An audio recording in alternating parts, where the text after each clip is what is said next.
Podcast.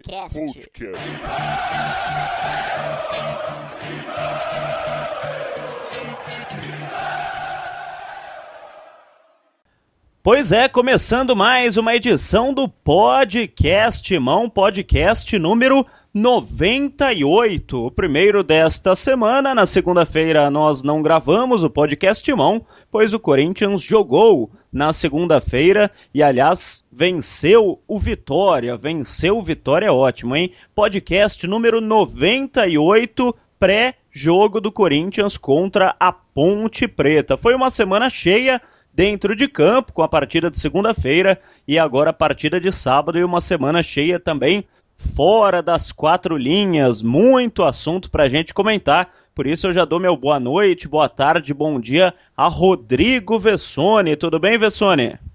Tudo bem, um grande abraço aí a todos. Prazer novamente participar aí desse 98, que remete ao título brasileiro, o segundo da história do Corinthians, conquistado depois de mata-matas incríveis contra Grêmio, contra o Santos e na final contra o Cruzeiro na melhor de três também, assim como tinha sido todo mata-mata melhor de três. E quais os 11 que estavam em campo na final contra o Cruzeiro, Teleco? Marco, eu achava que você era meu amigo. Tudo bem? Tudo tranquilo? Durante esse podcast a gente passa. Eu não lembro. A minha memória, eu não lembro nem o que eu comi ontem, cara. Mas tudo bem? Tudo tranquilo? Tudo tranquilo, Marco Belo. Mas eu vou te dizer, tá? O Corinthians jogou com Ney, Índio, Batata. Depois entrou o Cris, Gamarra e Silvinho.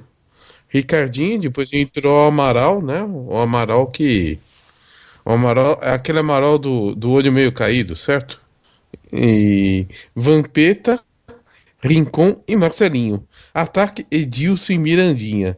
Pra quem viu Mirandinha jogar, gente, talvez seja um dos jogadores que eu mais xinguei na minha vida.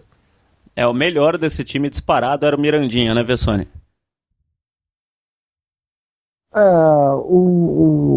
O Edilson estava como sempre, muito decisivo em final, né? Ele, por onde passou, todos os clubes, ele fazia gol na final. O Edilson, para mim, é um dos jogadores mais decisivos que existiram no futebol brasileiro. Se pegar aí por Cruzeiro, Palmeiras, Flamengo, Vitória. Ele fez gol em tudo que era final, ele fazia gol. E no Corinthians não foi diferente. O Marcelinho jogando muito ainda, o Diney ficou meio marcado pelo Diney, na verdade, aquele título de 98, porque ele foi fundamental contra o Cruzeiro ao entrar perdendo o jogo no Mineirão, depois foi fundamental no Morumbi, já tinha sido fundamental nos outros mata-matas, fazendo a jogada até pro Edilson eliminar o Santos no Pacaembu. Então ficou muito marcado ali aquele título 98 pelo Diney também. Claro que eu tava brincando quando eu falei do Mirandinha, mas que time esse, né? Com o Vampeta, com o Rincon, com o Edilson. Só não é tão forte quanto o time que foi campeão de 2000, que pra mim foi o Corinthians mais forte de todos os tempos, aquele time de 2000 que eu tenha visto jogar. É claro que eu não conheço o Corinthians de 1950, 70, eu nasci em 79 e o Corinthians mais forte que eu já vi jogar foi 2000. Oi, Vessone.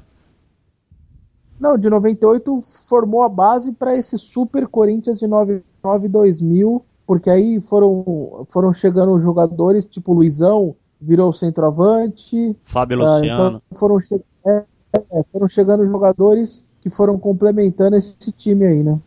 Deixa eu falar o meu boa noite também pro Vitor Guedes, nesse podcast número 98. Bom dia, boa tarde, boa noite, Vitor Guedes.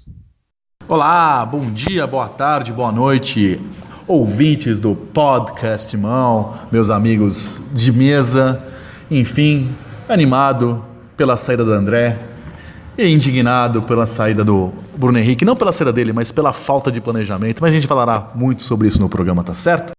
Pois é, e o Vitão, que vai começar então a falar sobre os assuntos da semana do Corinthians. A gente falou do time de 98, bem lembrado pelo Rodrigo Vessone, épocas em que o Corinthians tinha craques, em que o Corinthians contratava e não apenas vendia. E esse desmanche, hein, Vitor Guedes? Então, Diretoria do Corinthians, eu queria só entender uma coisa, né? Primeiro vamos comemorar, orar, agradecer a saída de André. Não merece uma música igual Gol Pato, que mereceu o Pato, mas enfim, o Sporting já deu uma grande notícia para os torcedores do Benfica, para o do Porto. Meu pai, que é benfiquista, deve estar bastante feliz. Que é realmente ridículo um clube chegar na Liga dos Campeões, que Champions League é froince de colonizado que chama coroa enxuta de milf ou basquetinho de blowjob, né? Então, chegou na Liga dos Campeões e contratou o André, uma piada. Mas enfim, vamos falar de Bruno Henrique que saiu.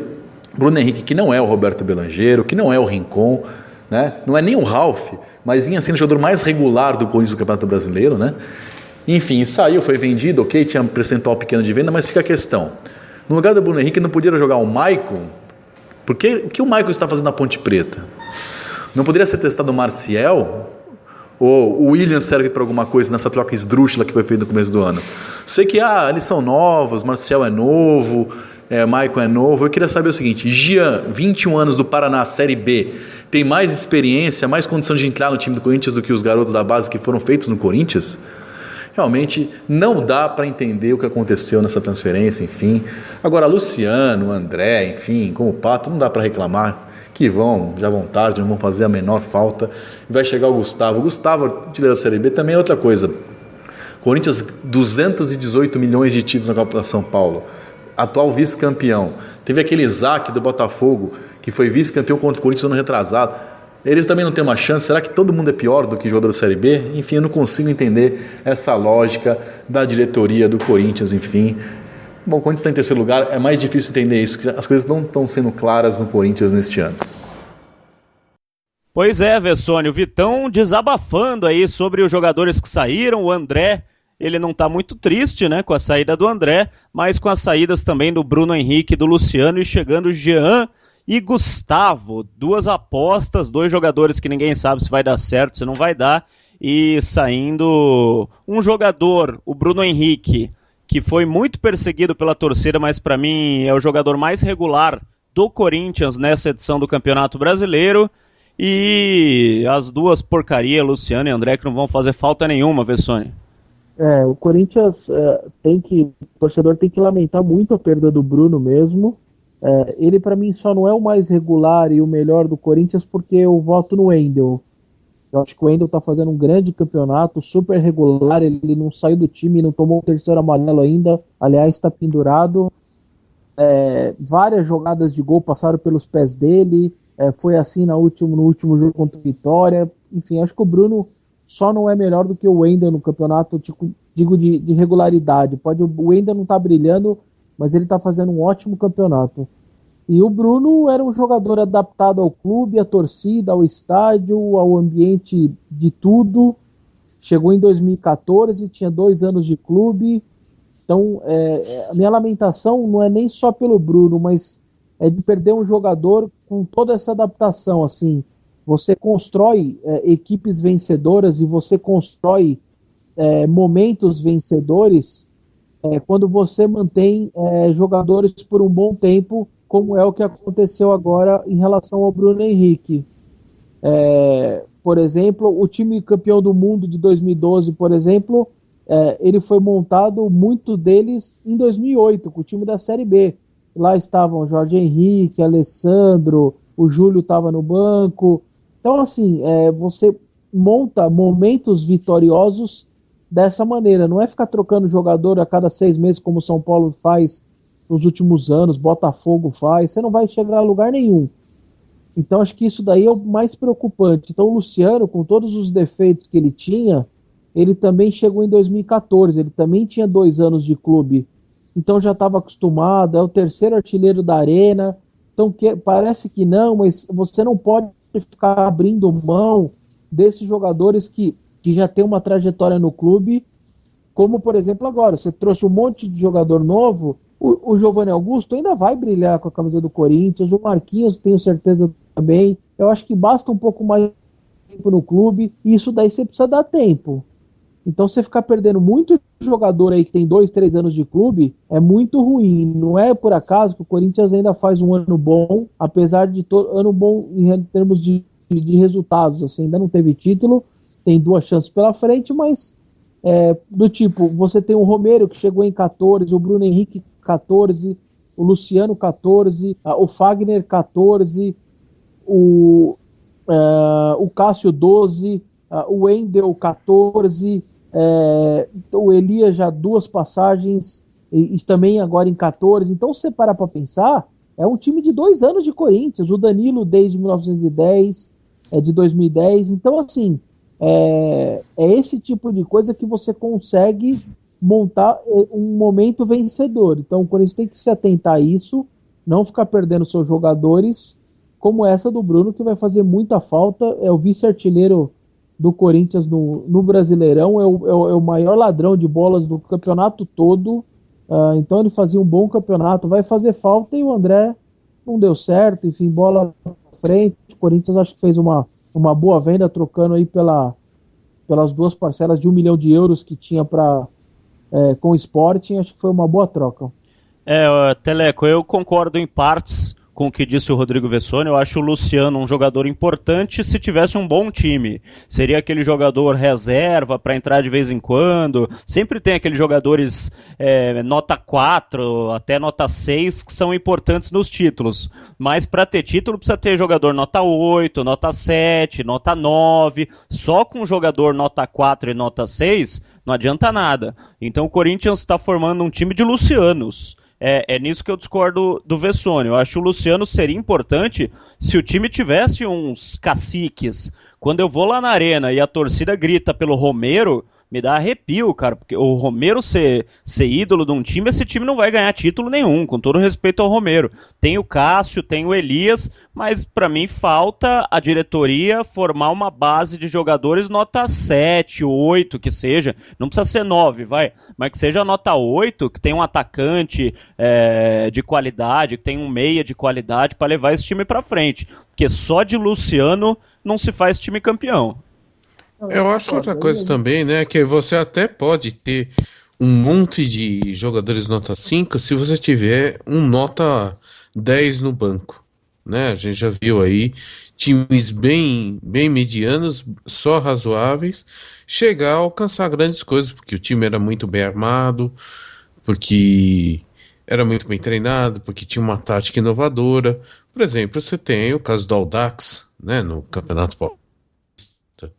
Você teve mesmo o Corinthians de 2011, tinha bons jogadores, mas ainda tem informação, mas a torcida jogou muito junto, o time jogava era sempre na conta do chá, né? Tinha o Lee Edson ali para definir.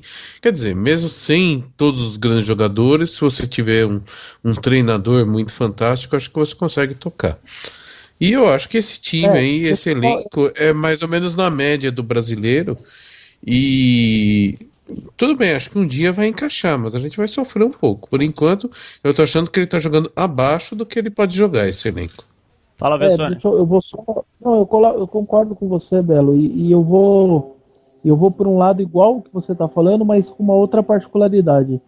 Se você tem um jogador, como você disse, nota 8, você potencializa todos os que estão em volta dele, que são nota 6, esses caras vão virar 6,75, vai ter jogo até de 7, porque você vai potencializando. Então, assim, o Marquinhos Gabriel é bom jogador, o Giovani é bom jogador, o Guilherme é bom jogador. Você percebe que todos eles são bons jogadores. Se você tem um ferão ali, vamos dizer que você tem um 9 fera como o Guerreiro jogava no Corinthians, certamente esses 3 que vinham de trás, você ia potencializar eles o tempo inteiro, eles iam criar chance, eles iam tabelar. Então isso acontece muito no futebol. Então eu concordo nesse sentido com você, de que se tem aí esse jogador, para mim um grande exemplo disso foi 2014, o Corinthians fez uma boa campanha no Brasileiro, chegou a Libertadores, perdeu ali na pré-Libertadores por causa de um gol no Inter ali no último jogo, mas enfim, foi para a Libertadores. O ataque tinha o Malcom, que tinha acabado de subir, o Luciano, e tinha o Guerreiro. Era o Guerreiro só o único atacante do time. Só que ele fazia de uma maneira, ele estava num momento tão bom, que ele potencializava todo mundo que estava. O Jadson era banco, não tinha nem estourado ainda, o Renato estava lá naqueles altos e baixos dele, mas o Guerreiro estava numa forma tão grande que ele potencializava todo mundo que estava em volta dele. Então acho que é um pouco isso que você está dizendo, né? Então, eu acho que o Giovanni Augusto, Marquinhos Gabriel, que nem você disse, são esses jogadores que poderiam ser potencializados com um cara melhor que ele do time. E não esses jogadores potencializarem o Luciano, que daí a gente tá num nível muito baixo, né? Achando que o Marquinhos Gabriel e o Giovanni Augusto são os craques do time. É esse que eu acho que é o erro da diretoria. A gente tá falando, eu concordo com o Teleco que o Corinthians está no nível das outras equipes que disputam o Campeonato Brasileiro, porque o campeonato está nivelado por baixo. Mas eu acho que está nivelado por baixo demais. E um time que quer alguma coisa, a não ser que o Corinthians, a diretoria lá nas conversas internas, o pessoal tenha falado assim, não vamos ganhar nada esse ano, beleza, se a gente terminar em sétimo tá ótimo. Daí tudo bem, daí eu entendo o que eles estão fazendo, mas eles estão nivelando para baixo demais. E um time que tiver um pouquinho mais de comprometimento com o campeonato, uma diretoria que tiver um pouquinho mais de... como é que eu posso falar? Qual palavra que eu posso usar? Uma diretoria que montar um time um pouquinho melhor, né, que tiver coragem para gastar um pouquinho mais, como estão fazendo Flamengo, como estão fazendo Atlético Mineiro, como estão fazendo Grêmio, vai acabar levando a melhor no campeonato, Teleco. Eu acho que sim, né? Mas também esse momento já passou, né, Marco? Se era para gastar, se era para trazer alguém, era durante a janela. Agora não tem mais condições de fazer isso. Mas meu medo é esse. Como é que o Corinthians vai disputar um segundo turno com o Flamengo, por exemplo, que trouxe o Diego, que tem Leandro Damião, sem falar no Guerreiro, jogadores que já estavam lá. Eu acho que o Corinthians está muito abaixo de um time como esse, não está pouco abaixo. O Corinthians começou o campeonato, depois do desmanche, depois de tudo que aconteceu, um pouco abaixo. E agora o Corinthians está muito abaixo desses caras. Você vê, né, que o que acontece? Eu acho que o melhor elenco, né, como um todo, é o do Atlético. Talvez seja um time que não dure por muito tempo, talvez eles tenham problemas mais na frente financeiros, mas hoje tem aí veteranos e jogadores mais jovens, é o melhor elenco. Então, no fim das contas, é isso aí. Como tá tão nivelado por baixo, acho que vem como surpresa. Porque o esperado, né, depois do Corinthians perder 22 pessoas, 14 jogadores em 8 meses, isso daí é um absurdo, né? O Corinthians perdeu titulares, perdeu reservas. Isso daí, o natural era que a gente não disputasse nada. Como o campeonato tá tão nivelado por baixo assim, tá tendo uma chance, né? Porque perdemos... Esses 14 jogadores, perdemos gerente de futebol, técnico, preparador físico. É uma coisa que não era pra gente ganhar absolutamente nada. Como tá nivelado por baixo, a gente ainda tem uma chancezinha, né? Mas se você for olhar só pelos nomes, por quem tá vindo e por quem tá saindo, a gente não tem chance nenhuma. A gente fica no corintianismo. Eu não sei se o Vessone tem as mesmas informações que eu. A gente tem uma certa amizade com algumas pessoas da diretoria do clube, algumas pessoas bem ligadas ao comando do clube, e lógico que eles jamais falarão isso para a torcida, jamais falarão isso pro torcedor do Corinthians, até porque o torcedor não costuma entender, né? Imagina o presidente de um clube vir falar assim, a gente não vai ganhar nada esse ano, beleza? Espera ano que vem. Mas internamente é isso que eles falam. Internamente, o Corinthians está num período de reconstrução. Esse time já foi montado no ano passado não para ganhar o título, e o título foi uma surpresa para todo mundo porque tinha um tal de Tite no comando. Mas nesse ano, principalmente, que não tem o Tite, a diretoria e a presidência do Corinthians, o pessoal que comanda o clube, está pensando em montar um time para, quem sabe, no ano que vem conquistar alguma coisa. E eles falam abertamente, entre eles, nesse sentido. Claro que se numa entrevista você perguntar, eles vão negar, e eles vão falar, não, queremos o título. Mas eu peguei o seu gancho, Teleco, porque nesse desmanche, você pensando em ganhar títulos e tal, é um absurdo. Mas a diretoria, inclusive, contratou o Cristóvão para isso, para levar o time de qualquer jeito até o final do ano. Se o Cristóvão for aprovado, continua ano que vem. Se não for, contrata um técnico de mais gabarito para formar um time com uma base desse ano, que foi formada, para o ano que vem. É mais ou menos isso que eles falam. Não sei se você, Vessone, que também conhece muita gente lá de dentro, tem essa mesma informação que eu. Não, Bela, é isso mesmo. O presidente chegou até a falar pra gente numa entrevista que a gente fez exclusiva, de que ele via o time como ir para a Libertadores como obrigação. Essa seria, na cabeça dele, a única obrigação que esse time teria. Isso foi uns 3 meses, 2 meses atrás. E ele não fala em título, não fala em nada de título, mas ele falava em relação à Libertadores. Então, na cabeça, o objetivo dele, certamente, é garantir uma vaga na Libertadores, tentar segurar de dinheiro esse ano para que o ano que vem gaste alguma coisa, gastar mais e trazer bons jogadores para, como você disse, ganhar título o ano que vem. Então, qualquer coisa que vier acima de Libertadores, o título da Copa do Brasil, por exemplo, ou do Brasileiro, que é muito difícil, seria lucro do lucro do lucro. E a Libertadores, um objetivo que certamente depois de um título brasileiro do ano passado seria você se manter lá em cima, vai para a Libertadores pelo sexto dos 7 últimos anos, o que é um negócio muito legal também. Então, mas você tem razão, acho que na cabeça deles é isso aí mesmo. E se você pensar por esse sentido, Teleco, não parece tão absurdo. Se você pensar na visão do torcedor, que quer título, que quer ganhar, que é uma visão lógica, eu não estou falando que está errado o torcedor está certo. Ou o cara vai pro estádio para querer ver o time dele ganhar todas e ser campeão.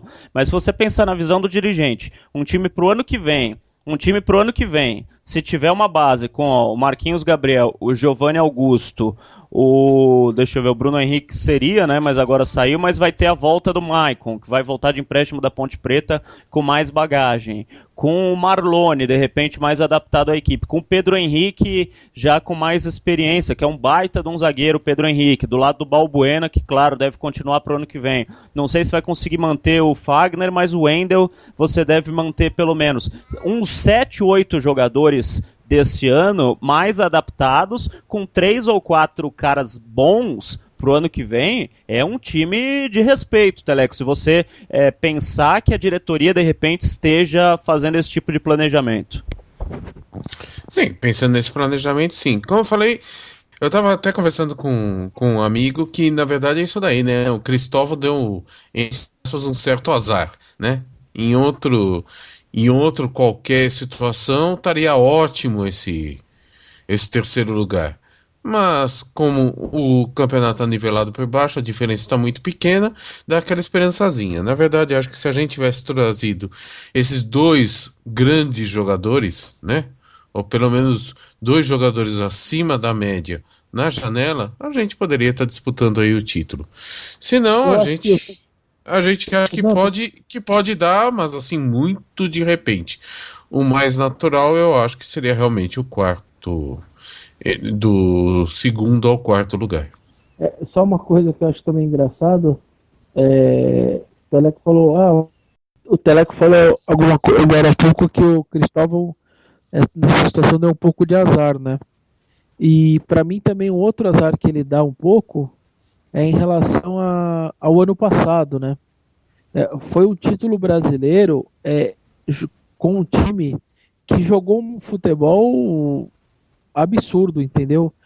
De um time que ganhou todos os tipos de situações de um campeonato de pontos corridos, maior pontuação, maior número de vitórias, menor número de derrotas, maior saldo, melhor ataque, melhor defesa, maior número de vitórias, assim, foi tanto o recorde. Então, na cabeça das pessoas e do torcedor, a comparação é muito injusta, porque a comparação fica do ano passado, com o time do ano passado. Vamos dizer, vou dar um exemplo, se fosse o título de 2011, que foi ali disputado, eu acho que se bobear esse time de agora, se pegar a mesma rodada no ano de 2011, esse time acho que está com mais ponto do que aquele time de 2011. Posso estar falando uma bobagem, mas é quase que certeza. Se fosse 2012, e aí a comparação com aquele time de 2011, que foi lá, foi perdendo, ganhando, mas foi sempre brigando pelo título lá em cima, até as últimas rodadas com o Vasco. Eu acho que as pessoas estariam com uma outra impressão. É que a impressão que ficou do ano passado é uma impressão muito forte, muito alta. E deixa eu colocar assim, acho que ninguém esperava. Desculpe. É que eu acho que ninguém esperava que ia ter o mesmo desempenho do ano passado, né? Também não que ia vir como Tite. Eu só acho que assim, o time já poderia estar um pouquinho mais organizado e tem algumas peças aí que não estão rendendo que já podia estar trocando. Mas, sem nos alongar muito, né? Desculpe, nosso caro âncora Marco Belo. Que isso, se eu sou a âncora, você é o navio inteiro, Teleco. Vamos chamar Vitor Guedes para participar desse papo e falar do jogo contra a Ponte, sábado. O jogo é no Moisés Lucarelli, Vitão. Bom, falando um pouquinho de Corinthians e Ponte Preta, né? Primeiro fazendo um jabá meu, já que nesse sabadão a coluna do Agora São Paulo, canal do Vitão, será uma crônica falando sobre Corinthians e Ponte Preta, relembrando a Odd a 77, o jogo mais importante da história, enfim, relembrando a importante Corinthians e Ponte Preta, mas enfim, é nesse sentimento mesmo que eu fico toda vez que jogo Corinthians e Ponte Preta, com todo respeito a Liverpool e Tottenham, e Champions League, e froenses colonizadas. É óbvio que o maior clássico do Corinthians é contra o Palmeiras. A Ponte Preta não é o maior rival, mas para mim, toda vez que joga Corinthians e Ponte Preta, é a hora de reconstruir a história, recontar a história, falar de Basílio, falar de Ticá, falar de dois times bastante populares. A Ponte Preta, do tamanho dela em Campinas, também é o time do povo de lá, tem bastante tradição, é um clássico preto e branco de times populares. Enfim, esse jogo vai ser no majestoso.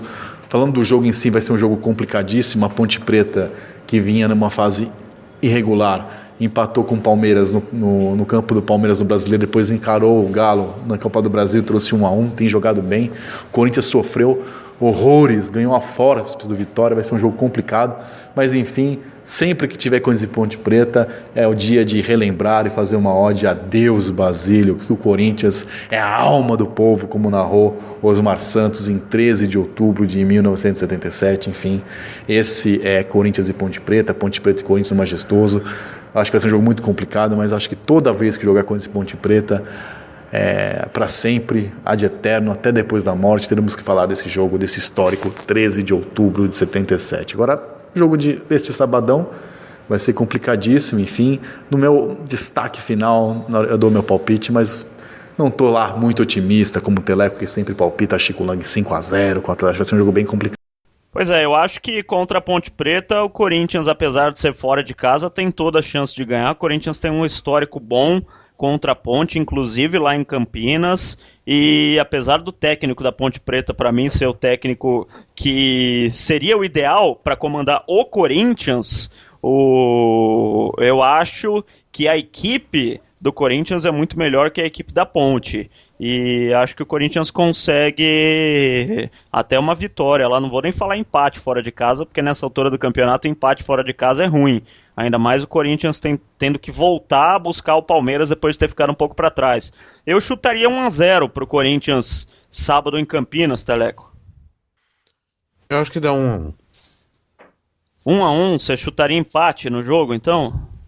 Eu tô otimista, 1-1. E aí, Vessone? Eu vou no empate também.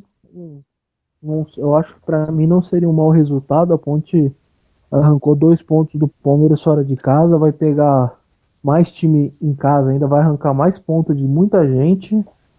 A Ponte tá ali em 6º colocado, só tá um pouquinho abaixo daquela galera toda que tá na frente. Então, não é qualquer time. Mas você não acha o meu pensamento é o seguinte, Vessone, vamos dizer que Corinthians e Ponte estão pareados. O Corinthians não tem técnico e tem um time melhor. A Ponte tem o Eduardo Batista com um time ruim, é isso que eu acho. É o técnico da Ponte que está fazendo o time chegar ali, você não acha? Não sei, Bela. Às vezes esses times com poucos valores eles até se encaixam também, até porque o parâmetro da Ponte, tanto de cobrança. A Ponte não tem cobrança de título, então para a Ponte é uma bela campanha que eles estão fazendo. A torcida não tá cobrando mais, etc. Então quando você tem um parâmetro assim também, é mais fácil de trabalhar, entendeu? Então, por isso que eu acho que a Ponte tá fazendo um ótimo campeonato. Eu vejo um empate bom. Se parar para pensar, o time que bateu todos os recordes ano passado levou a virada e só empatou porque o Rodriguinho acertou um chute que nunca mais ele vai acertar de esquerda, e conseguiu empate ali na Bacia das Almas, em Campinas. Então, para você ver que a dificuldade de vencer a Ponte lá, para mim, existe, e também penso no empate aí, coisa de 1-1 também. Eu tô com aqueles 4-0 do Campeonato Paulista. Foi o ano retrasado, né? Que o Corinthians fez 4-0 no Campeonato Paulista, lá no Moisés Lucarelli. Eu tô com aquele resultado na minha cabeça. Talvez eu tenha chutado por causa disso, a vitória. E Vessone e Teleco, para os dois. Para o Vitão eu não vou perguntar, que o Vitão vai discordar de mim, que eu conheço. O Eduardo Batista, para mim, será o técnico do Corinthians em janeiro do ano que vem. Sei lá, feeling, não é informação nenhuma. Feeling, para mim, será o próximo técnico do Corinthians. Tô muito errado ou você acha que eu posso, de repente, acertar, Vessone? Eu acho que você, assim, eu acho que você pode acertar, mas se chegar na Libertadores, o Cristóvão não sai do Corinthians. O objetivo vai ter sido cumprido e não vai ter motivo nenhum para que ele não continue. E aí, Teleco? Eu acho que ano que vem o técnico continua sendo Cristóvão Borges. Coitados de nós. Na Libertadores, pra mim, só fazendo uma parte, que eu entendo o raciocínio do Teleco e do Vessone, mas pra mim se classificar pra Libertadores, aí sim é que tem que mudar de treinador, mas aí vai um pouco de corneta em cima do trabalho do Cristóvão, que eu acho muito fraquinho pra... já acho fraco pra Corinthians. Pra Corinthians na Libertadores, pra mim não aguenta a pressão. Nada contra a pessoa do Cristóvão, um sujeito super simpático e tal, mas eu acho que ele precisa galgar um pouco mais, precisa crescer um pouco mais na carreira antes de pegar uma pressão de Corinthians na Libertadores da América, que não é uma coisa fácil, e tem muita gente que já não aguentou a pressão antes dos títulos do Tite. Enfim, tem muito técnico tarimbado que não aguentou a pressão. Mas enfim, Vitor Guedes te chamando pro papo de novo. Um abraço e até o próximo podcast mão, Vitão. Bom, é isso, galera. Meu palpite, então, prometido para Corinthians e Ponte Preta é Ponte Preta 1, Corinthians 1. É isso e vai, Corinthians. Valeu, Vessone. Até o próximo. Valeu, até o próximo. Valeu, Teleco. Valeu, Marco, e vai Gustavo, vai Jean, o novo Ralph. Um abraço a todos e vai, Corinthians. Podcast.